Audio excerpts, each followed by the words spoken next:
everybody. Hi. Karibuni subscribers wangu, karibuni. For those who are new here, karibuni tafadhali subscribe na msitoke hapa, mbaki hapa. This is a very good space, a safe space. Yeah, so today we're going to be doing a lot of eating. I'm trying to show you people kenye iko hapa but haionekani, but we're going to be doing a mukbang. A mukbang ni style tunakula sana, but sisi tukaona leo kwa sababu hatuna appetite, hatuna pesa, si ati appetite hatuna, ni pesa tu hatuna. Anyway, we wanted to start small, so we're just eating a little bit of snacks hapa kule.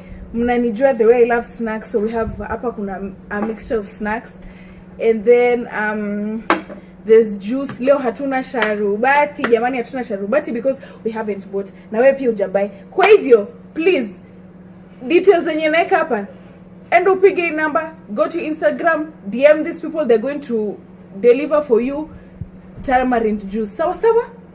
Yes. Hi. And then we also have dates, for the love of dates.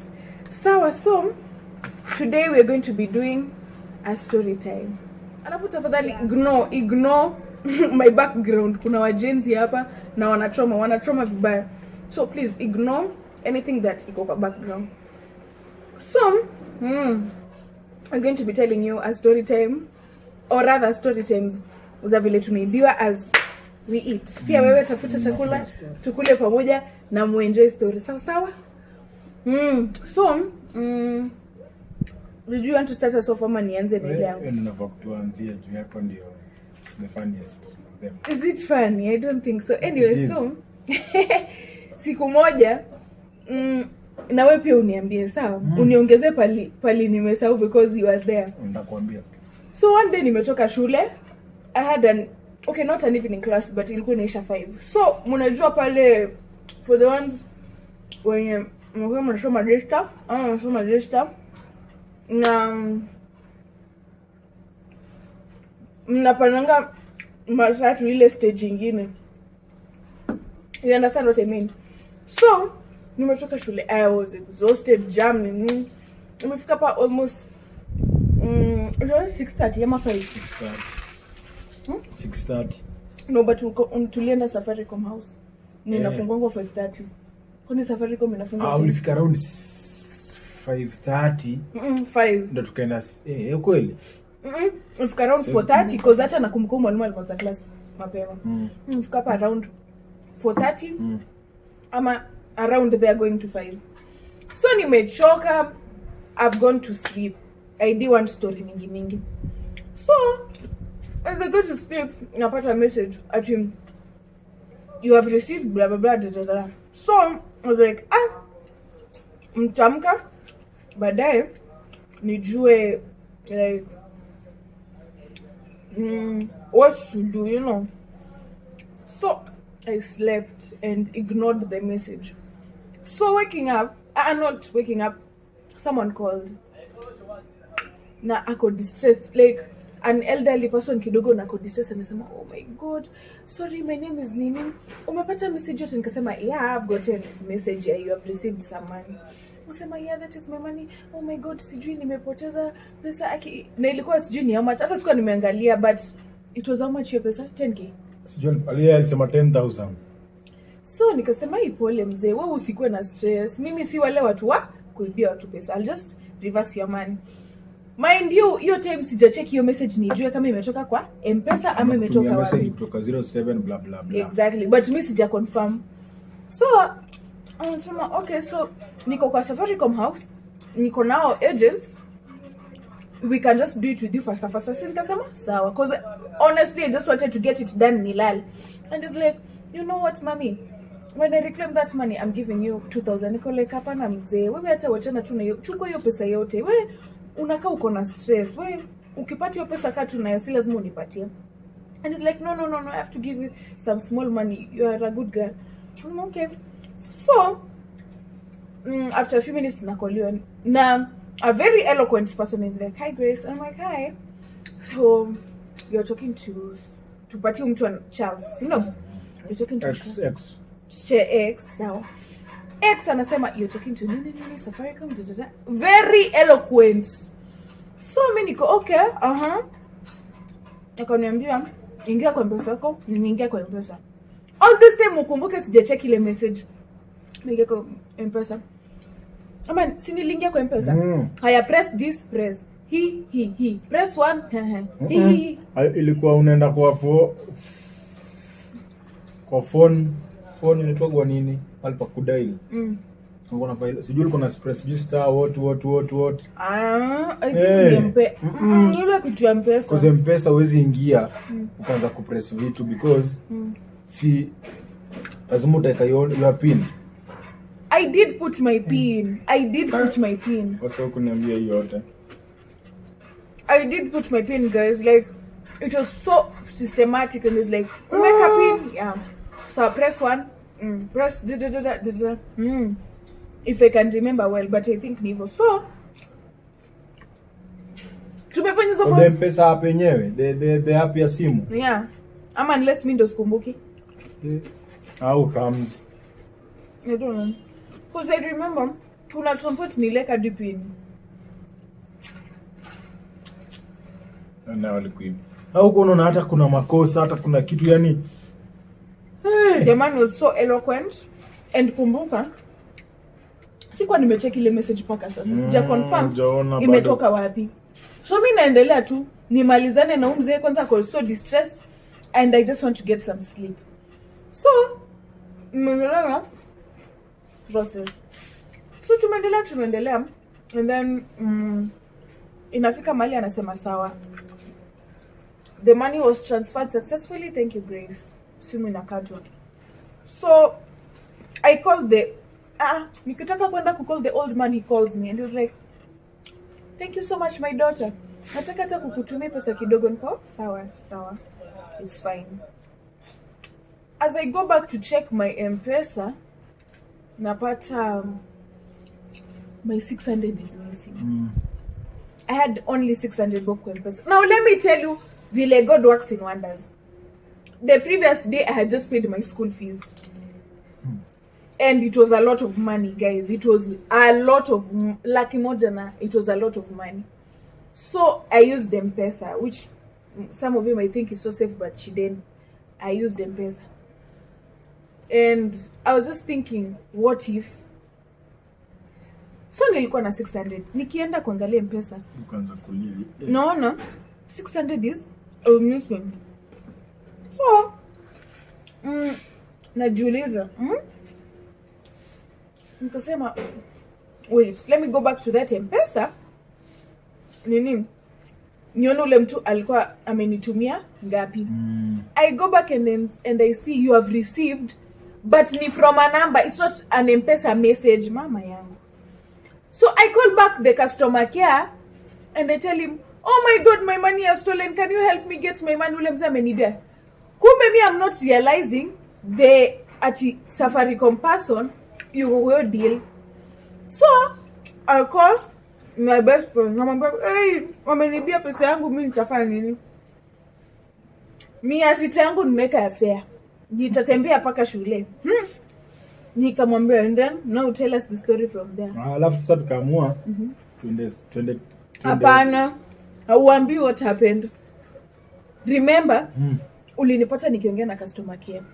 Alafu nakwambia, and then ukarukia hiyo simu ukasema, wewe sijui nini, you started talking bad to that person. Because it was not Safaricom. It was not. But sasa mimi nilidhani ndo ananisaidia. So niko acha kumshautia wewe mtu anatusaidia. And then the person goes ahead and say, Emmanuel and Grace, I will lock you all down, all of you. You're the ones who are stealing money from Kenyans. Hey, mimi sasa nimeogopa. And then what did you do? Kambia funga the line. And then we said, now let's go to Safaricom. And she was crying because she was like, am I even safe to kuweka pesa yangu kwa M-Pesa ama kwa M-Shwari, because these people, if they can access my M-Pesa, then I'm not even safe. And how did they know my name? Hata sikumbuki kama niliwaambia mom.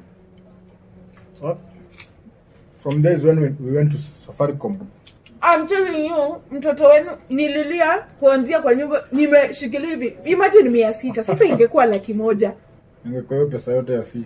mimi sijui ningeokotwa wapi. Nimeshikilia hivi mkono kwa kichwa nalia. Hata hiyo siku hata tu kuchukua ticket. Tuliambiwa tu what is the issue? We gotta enter. Huo mtu ndo alitutolea ticket. Ngoja yote mkonga zile timu za unakata ticket kwa gate. Mtu ndo alitukatia. Kwa mtu alitukatia akatuambia enda tu pale. Hiyo distress. Juu alikuwa analia. Kwenda tunaambiwa first of all we did a mistake. Anytime someone tells you to that they've sent you money, you should tell them to either call Safaricom ama star 456 or star 456 hash for reversal. But what she did was talking to them directly, listening to what they have to say, and that's how she got conned. And kama angekuwa na pesa mingi ingekuwa kesi ingine. And you see Safaricom haiwezi kusaidia because kama pesa ulituma na watu wameitoa, there's no way that they can help you. So my dears, hivyo ndo nilitoka na distress nasema surely please wasn't said. And then the person who was attending to us here is a bit old. And he's like, sasa msichana nitakusaidiaje? Mbona huku kwa kiafu? Wait, I'm like, please usiniulize maswali. It has happened. Nasikia tu kujinyonga. Wait, hey. So that's how I didn't even want to show my mom. 600 naye iko irudi. 600 ilienda hivyo. We forgot about that, but we still remember because we are trying to make people learn that M-Pesa yenyewe when you get these messages usiamini mtu. First call M-Pesa or tell that person way si shida ni yake. Yeah, call not you, it's not your issue. Pambana na hali yako. And that's what me I didn't know. And then I feel like me issue yangu ya kukua empathetic. I'm always thinking about other people and not myself. Sasa hiyo siku instead ya kulala niambo mzee shida yake si yeye ajue vile atapata hiyo pesa, because at the end of the day sija withdraw. But the way he sounded distressed, I'm like, oh mzee please don't. Imagine hadi na encourage na mwambia mzee it's going to be fine. Imagine nyinyi wa Kenya pia mko na tabia mbaya. So that's what happened. So for my story, it's about my friends, not me.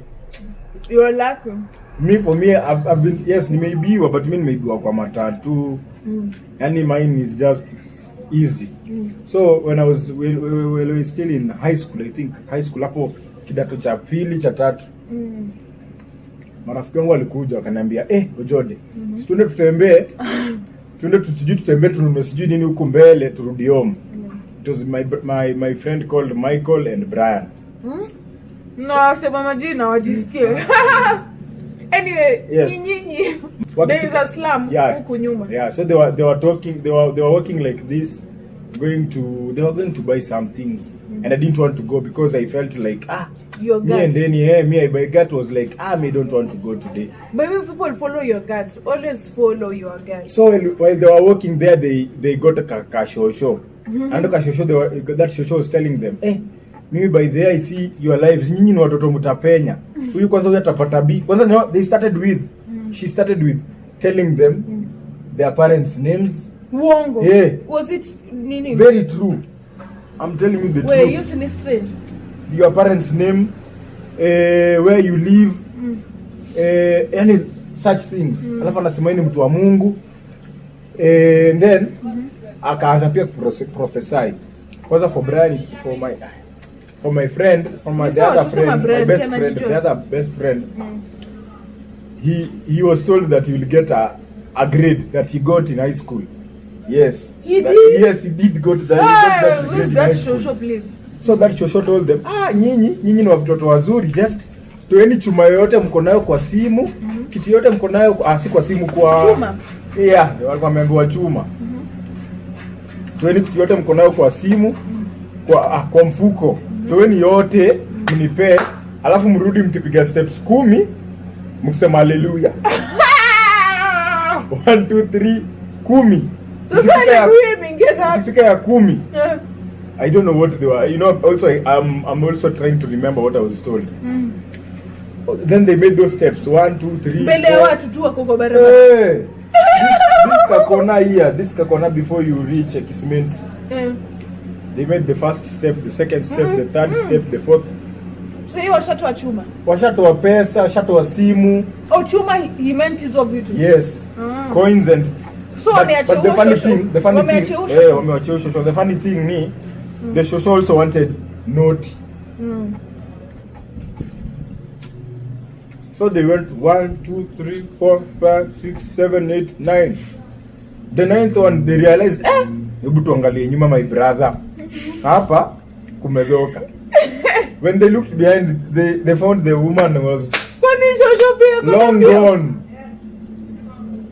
gone. And wow, see, hallelujah. I didn't even tell you what happened before. There was a man there who also, that woman prophesied something. Wakiwa hapo. So they knew ni ukweli mbaya. And those things were returned to that person. So they knew hizi vitu zetu zitarudishwa tu na maisha yetu iendelee. When they looked behind, they find the woman was long gone. They had nothing. Kiss peke yake kiss ndo alirudishiwa. Si kiss ni chuma, mbona wakupeana? Mama sasa anashangaa. And the way he brainwashed my friends. I don't understand. I failed to understand. Mpaka leo. And that thing we always laugh till today because we do not understand how. First of all, how did he get the prophecy right? That everything was right. From the parents' name, where they live, whatever he or she, my friends would get, it was right. But at least walipata hizo kwa exam. Walipata hizo kwa exam. Maybe ilikuwa payment ya prophecy. Siko ubaya. Lakini ndio uniibie. Uniibie because of prophecy, it's not right. Siku kuambia ati wewe niambia prophecy yenyewe. Alafu pia for me, after finishing diploma, harakati ya kutafuta job, I was like, manze nimepata job mahali. So I was called, my friend here told me, brother, manze kuna msemo fulani hapa anatafuta wase job, wewe bwende apply. So for me, I went. I woke up around 7 a.m. going to apply that job. I found that person. That person told me, let's go to Odeon. Let me do 1 2 3 and then tuende kwa hiyo office. So see me, I believed. Nikaona kweli hii manze because I was also desperate. No, that is now the person who now asked my friend if he has anyone mwenye anataka job. Umeelewa? So huyo ni mtu mwenye you are directly dealing with them. Yes. Okay. Sasa mimi nimeenda. The person akanambia wewe wacha ebu I don't even how it went because now it is 4 years or 5 years down the line. Tumefika Odeon. And then this person told me give me your documents. I'll give you my documents. Ukae nazo na with the documents mimi nenda kuprint something huku juu. Just give me your phone nipigie huyo mtu mkubwa wetu. So I gave out my phone. I stood there waiting. So at hizo documents zake zili act kama collateral. Yes, so I stood there waiting. You see those buildings in Odeon? There's a in and out. You unaingililia hii side natoke the other side. So that's how it was. Aliingililia huko akatokea huko na kaepa. So me after staying there for like 10 minutes I was like not even 10 minutes, even like 1 minute later I was like hapana gocha neno niangalie. When I entered there to that cyber that was there, those guys told me it has to be at the end wangeenda cyber simgeenda na yeye. He wasn't even going to cyber. What did he was calling that manager. Ndo ameingia hapo ndani. And you see the funny thing is he used my phone. Was using my phone to call that manager. This is something that even my friends do not know. I have never said this story the way it is.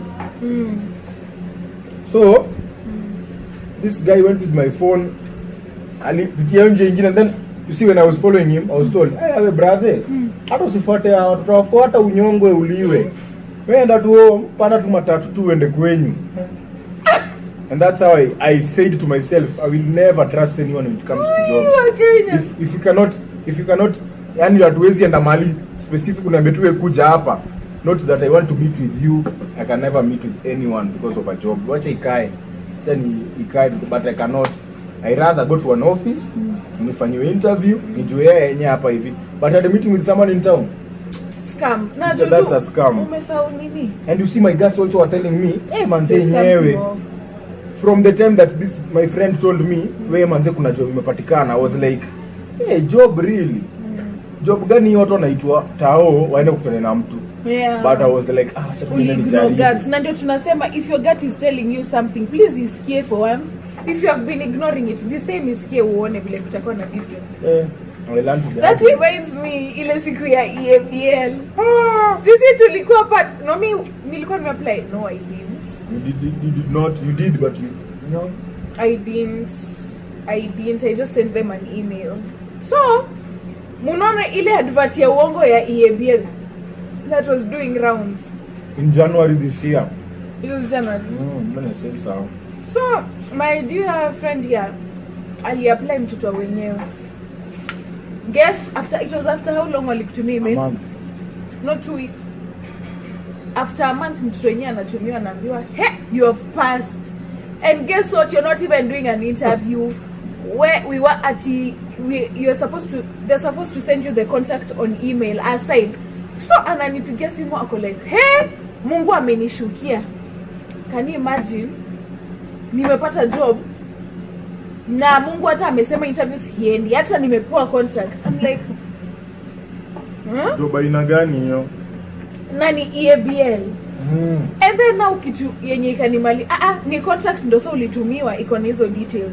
It was say mimi nimepewa kazi ya data entry position. Kuna lipo at 40,000. No, to 60,000. Yeah, 40 was basic, then house allowance and something else. The allowances were 2. Sasa mimi naambiwa that I think it was 3,000 or 4,000 was for equipments. Which kwanza lab coat, boots, najiuliza kwani umeenda kwa shamba gani yenye nava shamba man. I'm working as a data entry. No, unavaje gumboots? Hebu nyinyi niambie huko, nyinyi kama you work in EABL data entry, unavanga gumboots? Please tuambie. And it was a lot of things, a whole list. We got curious. I went to EABL's website and it said that please do not, like, we are not recruiting anyone, and they are not asking for any type of money. Yes, and then again I went to their Twitter handle. Ukapata hiyo same fake, and there was a fake EABL account with the same posts, with those posts. So that's why I knew like there was a problem. But I reported that the account, and again I think they sent something to you again. They also sent something to me because I think I had applied for something. They sent, and then ukaandikia email. Nikamwambia stop thieving, useless, nonsense, thieves. Yeah, so niliwapasha because I felt so bad for him because he was so happy. He was like, oh my God, tears of joy. Niko kwa library nataka kulia. Much atulia. Nililia. Mungu amenishukia. Hata siendi interview. Mimi nimepewa hadi contract. Nilijua maisha imechange. Guys, it's not nice. Whoever is doing hizo scamming things. But anyway, what we can do is just be careful. Vitu kama hizo, if you find, because sasa and create awareness. Kwanza creating awareness. Tunafanya sahi. Yeah, kama like for hizo gumboots and coat and whatever was totaling up to, imagine 4,000. Imagine kuna watu wangapi wametoa hiyo 4,000. Please tusikue gullible, don't rush into things no matter how unaweza kuwa una feel unapata lini job ama napata lini, hata hizi vitu za kutravel abroad and what not, don't be too fast in such things. Usikue desperate. And time yako ikifika, time yako imefika, so don't be jumping into things. Information is everywhere. Yeah. Ukipata job mahali like hizi zinaitwa kwa hizi ni za university zenye people are in for jobs and blah blah. For jobs aje? Hii yenye watu wanatumiwa jobs. Iko na jina, hiyo group inaitwa kwaje? Hizo za WhatsApp. Oh, Daily Windows. Kitu kama Daily Windows but it has a name. University. I don't know. Hizi za jobs, hizi za nini. Okay. ukipata kitu yote there from those groups that send job opportunities blah blah blah, please, ukipata kitu hapo from a company, go and check their website. Kama company ina website, tafadhali relax. Kwanza hizo kwenda sijui county sijui blah blah, check if they, because I believe a company has it, hata a startup will have something, but see itaanza tu hivyo tu without a website and start recruiting, because for you to recruit it means you are getting. Can you go and check? For you to be recruiting, you are getting at least over $500,000. You cannot be recruiting if you are not getting profit. So let's just tusikimbililie vitu tafadhali, because for me I would have lost 5,000 na niko sure kuna watu will lose that 5,000 because of thinking that I'm going to work for EABL, and actual sense EABL cannot recruit. EABL is a company that has money already, where you'll do kwanza mimi hizi kwanza I hate applications that you make in Google Forms. I don't like them. Ukiona kampuni especially hizi kubwa applications are done on the website. Hata ukienda kwa hizi sites za Fuzu and what not, they'll tell you this application process is solely being done by that company, so they redirect you to the website. So my dears, don't be desperate. Time yako ikifika itafika. Don't lose money, usipate stress because of such things. People are out here trying to make a living. Usikuwe wewe ndio unawafanya. Ndio inaitwaje? Victim. Wewe don't be a victim. Yeah, so hivyo sasa ndio tumeonyeshwa hii Nairobi but anyway we are pigwa makofi. Mimi nimeibiwa mara mingi though. But I cannot say everything. Tutamaliza kesho. Yeah, so hata nyinyi niambieni stories zenu kwa comment section. Please. Nao marafiki wangu pia they can also talk about that story kwa comment section vizuri. Na tutawaita ndio tuambie pia what really happened. So thank you guys. Me think nimekuwa confused na chakula dream. Ni tamu. So thank you guys, tafadhali endeleeni kusubscribe. Wenye kumekuwa na subscribers, kumekuwa na both subscribers. And subscribers want subscribe. Subscribers watch, share, like, comment. Na wenye bado mko skeptical, let us prove you wrong, okay? Thank you. And I hope that you have learned one or two things from this video. Bye. Bye.